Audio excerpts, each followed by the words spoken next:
He was an undisputed television legend, a charismatic presence who defined an era of action heroes. Yet the real-life saga of Robert Conrad eclipsed any on-screen drama in its intensity and complexity.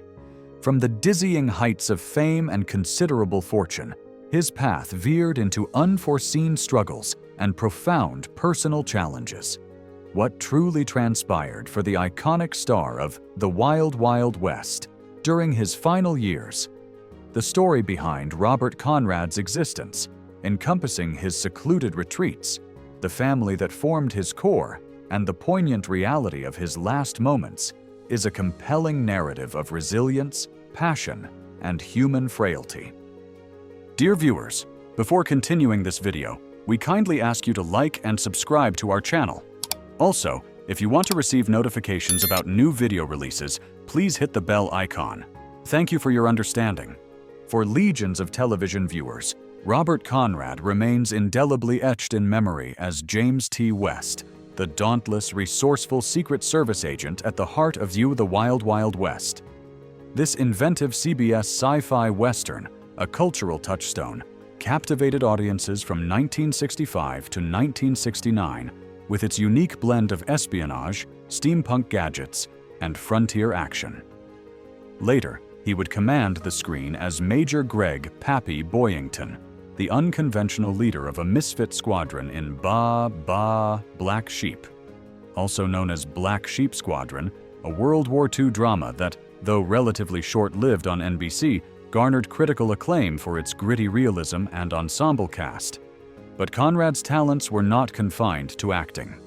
In the late 1950s and early 1960s, under the moniker Bob Conrad, he explored a burgeoning music career, cutting several pop and rock singles that offered a different facet of his burgeoning artistic identity. Decades later, long after his television heyday, he reconnected with his audience through the airwaves, hosting The PM Show with Robert Conrad, a nationally syndicated radio program that ran from 2008 until his final broadcast in July 2019, demonstrating an enduring desire to engage and entertain. His reputation for toughness was legendary, cemented by his insistence on performing his own stunts during the demanding production of The Wild Wild West. He often pushed physical boundaries, undertaking feats that even seasoned professional stuntmen might have hesitated to attempt. This aura of fearlessness became intrinsically linked to his persona, both on the screen and in his personal life, cultivating an image of someone not to be trifled with. Yet beneath this rugged, often intimidating exterior lay a man grappling with profound internal struggles, navigating contentious battles within the unforgiving Hollywood system, enduring deep personal losses, and contending with relationship challenges that inevitably exacted their toll.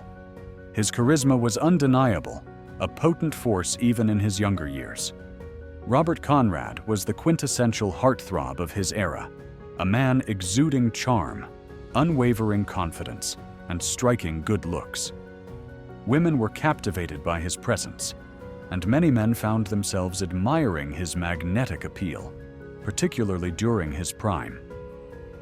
This inherent toughness was not merely a performance, it was an authentic reflection of his upbringing on the gritty South Side of Chicago.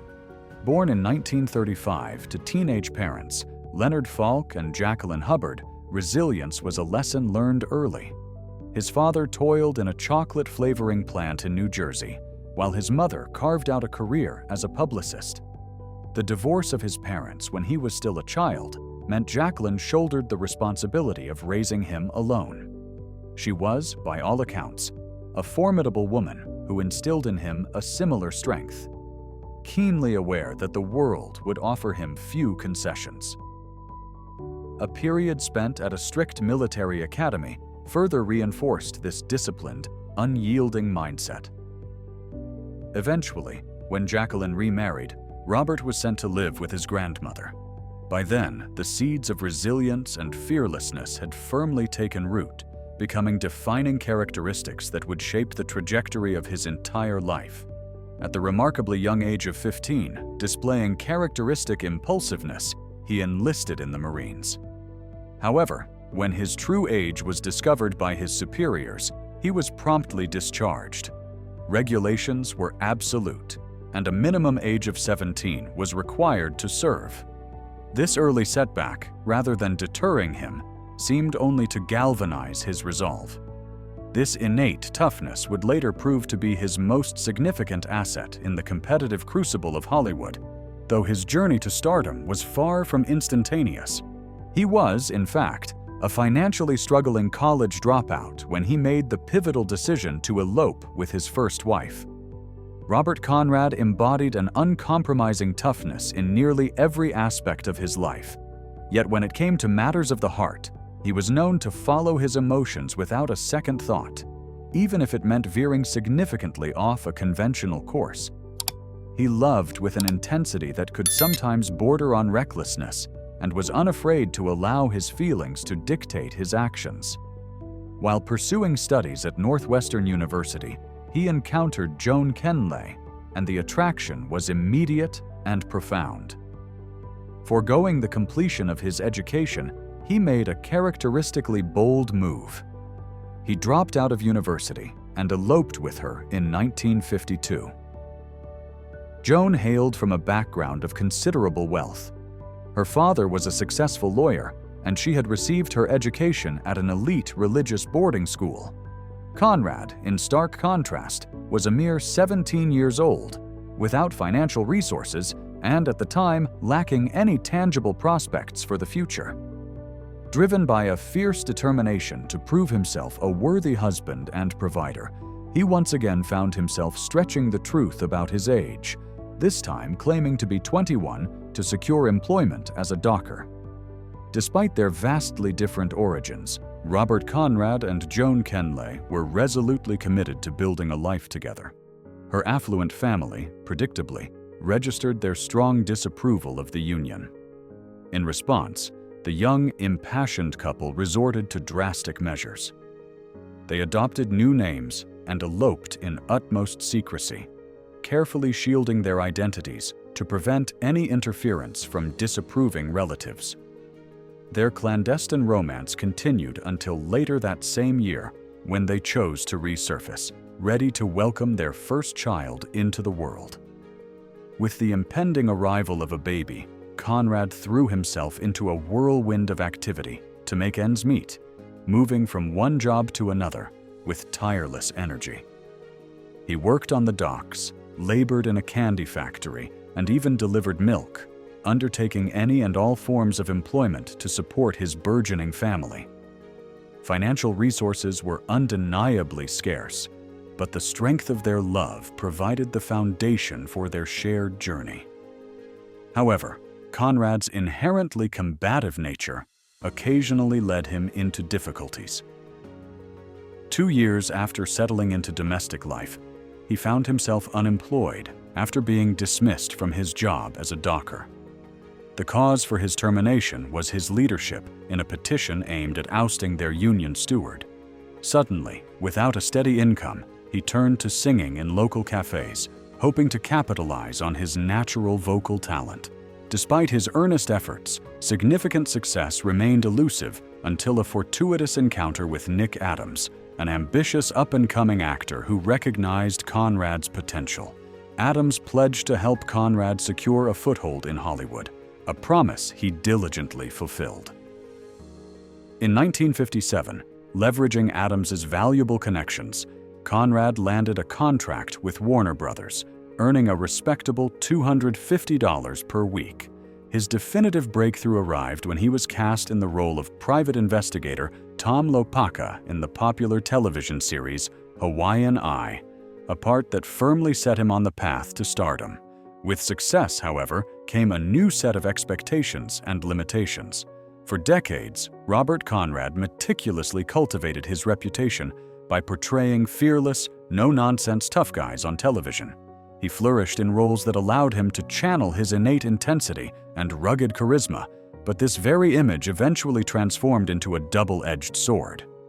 While it propelled him to household name status, it also created a rigid mold, making it challenging for audiences and casting directors alike to envision him in roles that deviated from this established persona. By 1971, Conrad was preparing for a significant return to primetime television, this time venturing into the realm of law and order as the protagonist in The DAI, a new crime drama produced by the legendary Jack Webb, creator of Dragnet. To generate buzz for the upcoming series, Conrad made strategic guest appearances in 2 crossover episodes of Adam 12, beginning with an episode titled The Radical. However, his new role as a polished legal eagle caught many of his devoted fans off guard. The scrappy, brawling action hero they had come to admire was conspicuously absent. Instead, Conrad appeared meticulously clean-cut and impeccably attired, portraying District Attorney Paul Ryan, a character representing a stark departure from his previous on-screen incarnations. This transformation was jarring for many viewers who struggled to reconcile this new image with the Conrad they knew. They were accustomed to seeing him dispense justice with his fists, not through eloquent arguments in a courtroom. Despite the prevailing skepticism, Conrad himself was confident in his ability to inhabit the role. He believed his sharp, authoritative presence made him an ideal fit for the character of a hard-hitting prosecutor. Before committing to the project, he had diligently ensured that it possessed the fundamental elements of a potential hit. Given Jack Webb's impressive track record of producing successful television shows, Conrad felt that The DAI had strong prospects. The series' premise, drawing inspiration from real-life criminal cases, added an element of gritty realism that he hoped would resonate with and captivate audiences. Unfortunately, The DAI failed to achieve the breakout success Conrad had envisioned. The series struggled to connect with viewers, and after a single season, it was unceremoniously canceled. One of the most persistent hurdles Conrad faced throughout his career was the pervasive expectation that he embody the tough guy persona, regardless of the context or the specific role he was playing. It had transcended being merely a television character. It had become the lens through which the world perceived him, even in his everyday life. By the early 1970s, Conrad had garnered a reputation for being just as intense and formidable off-screen as he appeared on it. In a revealing 1974 interview with the Miami News, he disclosed that he was frequently subjected to harassment from wise guys in public. Strangers would deliberately provoke him, attempting to test his strength and toughness, almost as if they were challenging one of his on-screen characters rather than the man himself. One such encounter escalated with alarming speed. While driving, a group of men intentionally blocked his path with their vehicle and began to hurl insults at him. Initially, Conrad attempted to dismiss the incident. By that point, verbal abuse had become an unfortunate and somewhat regular occurrence in his life. However, the situation rapidly deteriorated when it turned physical. Forced to defend himself, Conrad managed to extricate himself from the confrontation before law enforcement arrived, narrowly avoiding an even more significant public spectacle. This was not an isolated experience. Even during his high school years, he had faced bullying, albeit for a very different reason. While he was a tough, athletic football player, he also harbored a passion for singing and was a member of the school choir. His teammates often ridiculed him for this artistic pursuit, frequently kicking him or roughing him up when they believed he wasn't looking. Conrad never reacted in the heat of the moment, but he had his own method of retribution. He made a point of hitting them just a little harder during football practice. To the outside world, Robert Conrad was the epitome of the tough guy, strong, fearless, and perpetually ready for a confrontation. But those who knew him intimately saw a profoundly different man. Beneath the rugged, often intimidating exterior was an individual who was deeply loyal, inherently kind, and fiercely protective of those he cared about. He lived by a distinct code: treat him with respect, and he would go to the ends of the earth for you. Perhaps it was this dichotomy, this need to escape the pressures of his public image that led him to seek refuge in his favorite retreat, a sprawling 100-acre ranch nestled in the serene landscapes of Northwest California. This property was his sanctuary, a haven where he could shed the weight of expectations that followed him relentlessly everywhere else. Here, there was no one looking to pick fights or test his mettle. No cameras were rolling, no producers were dictating his actions, and no wise guys were attempting to provoke him merely to ascertain if he was as tough as his television roles suggested.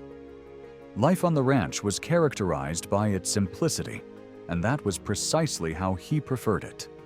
He deliberately chose not to keep a television, telephone, or even a radio on the property. For a man who had spent a significant portion of his life under the intense glare of the spotlight, this was the one place where he could finally be alone with his thoughts, liberated from the constant, unyielding pressure to perform. It was here, far removed from the flashing lights and the orchestrated chaos of Hollywood, that Robert Conrad found a measure of peace. His personal life also saw significant chapters unfold away from the public eye.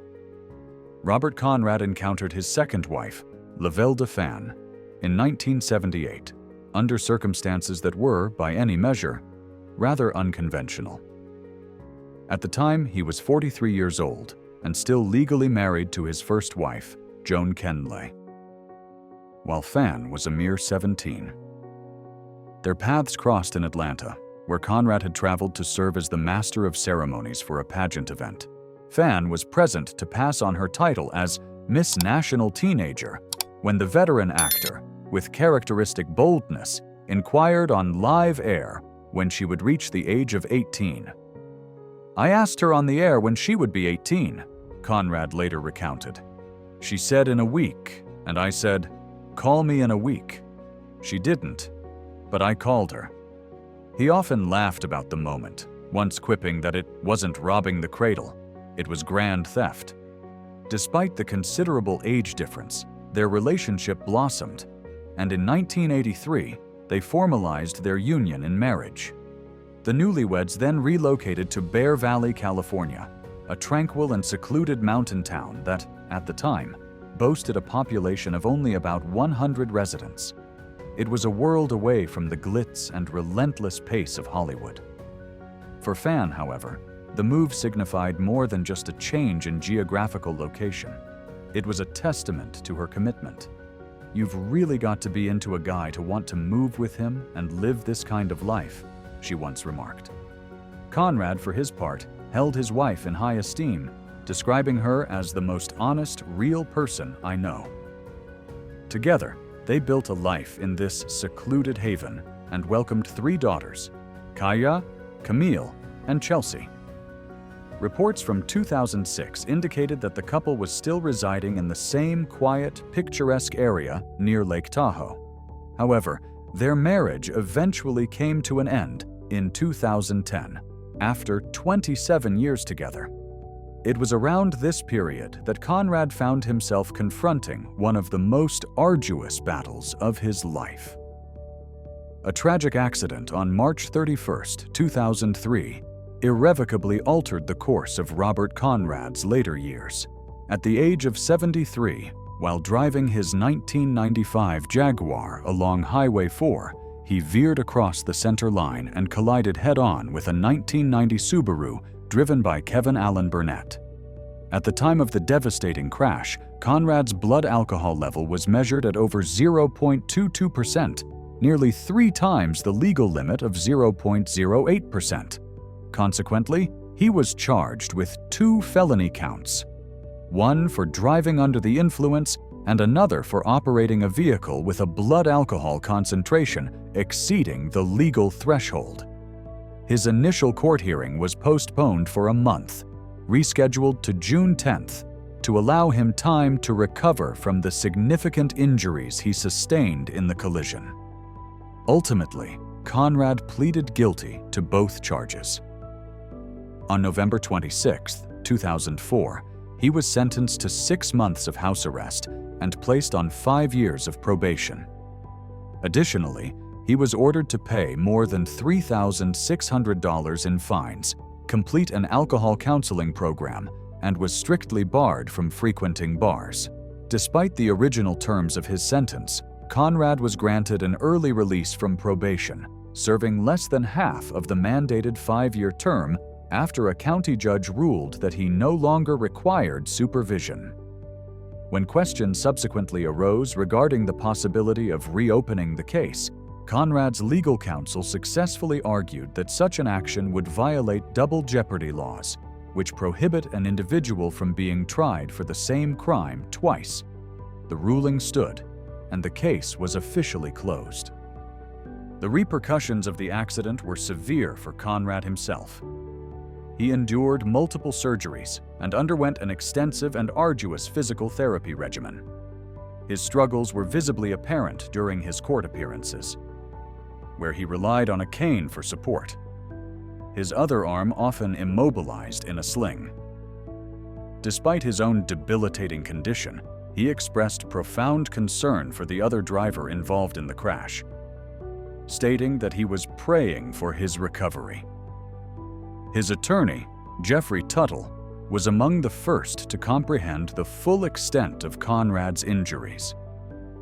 A letter from the Santa Clara Valley Medical Center confirmed that Conrad had sustained a serious head injury and suffered partial paralysis. He experienced significant difficulty walking and had a severely limited range of motion in his arms. Conrad's then-wife, Lavelda, also spoke candidly about the profound impact the accident had on him.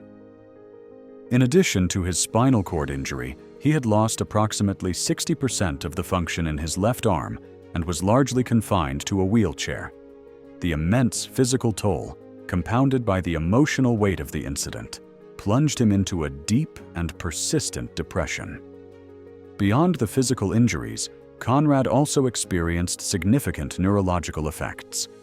His speech became noticeably impaired, and he suffered from memory loss, leaving him with no recollection of the accident itself.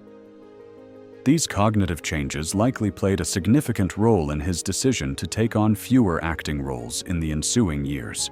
Robert Conrad was not the only individual whose life was permanently and tragically altered by the accident.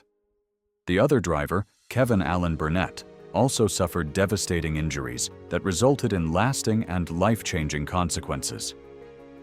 Burnett sustained multiple fractures, including a broken wrist, a fractured right leg, and a shattered femur, tibia, and fibula. While he was eventually discharged from the hospital to continue his recovery at home, his family soon came to realize the full, daunting extent of the damage. His injuries left him in a state of chronic pain, and his mobility was irrevocably compromised. The felony charges against Conrad were not the only legal battle the Burnett family found themselves navigating. They also filed a civil lawsuit against him and his production company, Black Sheep Productions, seeking compensation for extensive medical expenses and lost wages. This case was eventually settled out of court, though the specific details of the settlement were never publicly disclosed. Although Burnett was eventually able to walk again, he never fully healed from his injuries. Some days he appeared to be coping well, while on other days he was in excruciating pain. His health continued to decline until his passing at Mark Twain Street, Joseph's Hospital, on July 27th of an unspecified year following the accident.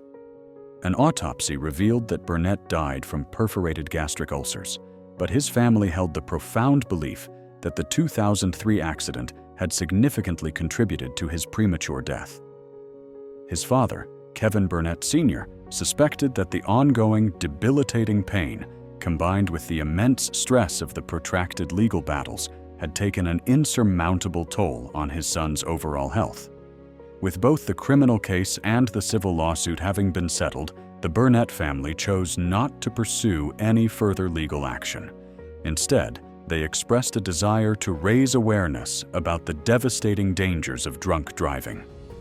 "We just want to get the message out there that drunk driving is a problem," stated Burnett's father. Robert Conrad passed away in February 2020, The cause of death confirmed as heart failure by family spokesman Jeff Ballard. The legendary Hollywood star died at his home in Malibu, California, at the age of 84. He was survived by a large and loving family, his 5 children from his first marriage to Joan Kenley, Joan, Shane, Nancy, Christian, and Christy, as well as his 3 children from his second marriage to Lavelda Fan, Kaya, Chelsea, and Camille. In addition to his 8 children, Conrad left behind a legacy of 18 grandchildren. Following his passing, his ex-wife, Lavelda Fan, shared a deeply heartfelt tribute in March 2020, honoring his memory with profound affection. She posted a poignant slideshow of cherished moments from their time together, including a treasured photograph from the beauty pageant where their paths first crossed, capturing them standing side by side on stage. Other images in the collection chronicled the couple throughout the years of their marriage, alongside a touching snapshot of their 3 daughters, arms wrapped around each other, their faces illuminated by warm smiles. Fan accompanied the tribute with a deeply moving message. "Rest in peace, partner. You taught me well. Because of you, I know I can be bruised, but not mistaken. Another's opinion cannot measure my worth." She continued, reflecting on the invaluable lessons he had imparted. "I have the strength and courage to be myself every day of my life.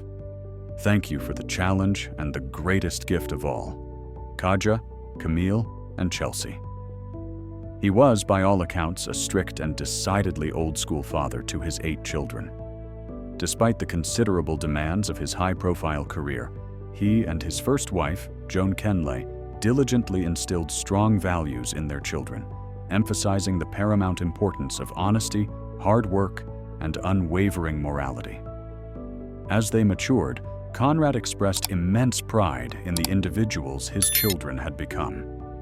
Even after their divorce, Kenley remained actively involved in managing the family's financial affairs, demonstrating an enduring familial bond. Growing up with a bona fide Hollywood star for a father afforded Conrad's children the unique and often exciting experience of observing him work up close. His sons, Shane and Christian, particularly relished their time spent on various film and television sets. Shane cherished his memories of being on the set of Black Sheep Squadron, while Christian fondly recalled, "I was raised on the set of Wild Wild West. I got to play all these fantasies on the back lots of studios." Despite allowing them to partake in the inherent excitement of Hollywood, Conrad maintained his stance as a strict, traditional parent. He was committed to teaching all his children essential life skills. His sons learned to iron and sew, while his daughters were regularly taken to the gym to work out. His daughters attended Catholic schools, and he enforced a stringent set of household rules, which included a prohibition on dating before the age of 16 and an insistence on maintaining spotless rooms. If they encountered academic difficulties, appropriate disciplinary measures were taken. Conrad was not merely a devoted father, he was also a proud and enthusiastic collaborator. As his children grew older, some chose to follow in his professional footsteps. His eldest daughter, Joan, pursued a career as a producer, while his sons, Shane and Christian, had opportunities to act alongside him. In the 1980s, Conrad pitched a concept for a family-oriented show titled High Mountain Rangers, which centered on the lives of mountain search and rescue workers. He was adamant about involving his children in the project. While CBS executives were initially hesitant, he passionately advocated for the opportunity, and his children eagerly embraced the chance to work together as a family. Shane later reflected on this collaborative spirit, noting, "If you do talk shows, it's a lot easier having your brother or your dad next to you than being all alone." Before his passing, Robert Conrad was honored with the Distinguished Service Award in Broadcasting, a prestigious recognition of his significant and lasting contributions to the industry. Beyond his celebrated career, he was deeply committed to giving back to his community, dedicating considerable time and resources to a variety of charitable causes. Conrad was a staunch supporter of the United States Marine Corps, and actively contributed to organizations that provided assistance to veterans and those in dire need.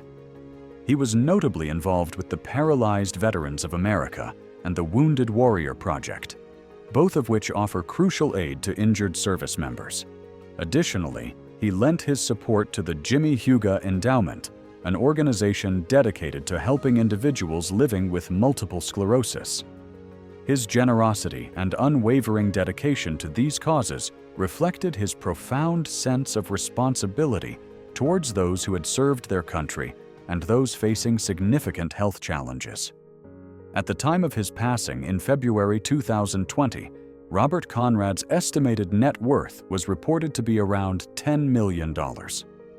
Throughout his decades-long career, Conrad amassed his fortune primarily through his extensive work as an actor, director, and producer. Best known for his iconic roles in The Wild Wild West and Ba Ba Black Sheep. His financial success was a testament to his enduring appeal and contributions to entertainment. Despite the allure and demands of Hollywood success, Conrad consistently expressed a preference for a quieter, more private life, choosing to spend much of his time at his homes in Malibu and the secluded Bear Valley, California. His primary residence in his later years was in Malibu, a luxurious yet tastefully understated property that allowed him to enjoy the stunning coastal beauty of Southern California. Nestled in one of the most sought-after and exclusive areas in the country, the home likely boasted breathtaking ocean views, spacious and comfortable living areas, and an atmosphere of elegant tranquility befitting a Hollywood legend. Malibu, renowned for its exclusivity and the privacy it affords its residents, served as the perfect retreat for Conrad in his later years, providing him with a serene and peaceful environment far removed from the relentless pace of the entertainment industry.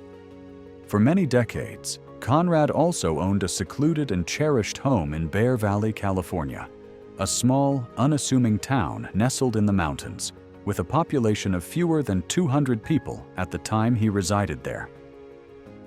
Unlike his more conventional Malibu residence, this property represented a true and definitive escape from the world of Hollywood, offering a rugged, tranquil, and intensely private lifestyle. His Bear Valley home was situated on an expansive 100 acres of land, enveloped by nature and far removed from the clamor and distractions of city life. Conrad fully embraced the isolation this retreat offered, famously living without a television, radio, or even a telephone on the property. The home itself, likely a rustic-style cabin or ranch house, perfectly reflected his deep appreciation for simplicity, outdoor living, and the profound freedom that came with being disconnected from the unceasing demands of the public eye. As this video wraps up, we'd like to remind you to like and subscribe to our channel. Your support is vital for our channel's growth and helps us keep creating content. To be notified about new videos, remember to hit that bell icon. Thanks for watching, and we'll see you in the next one.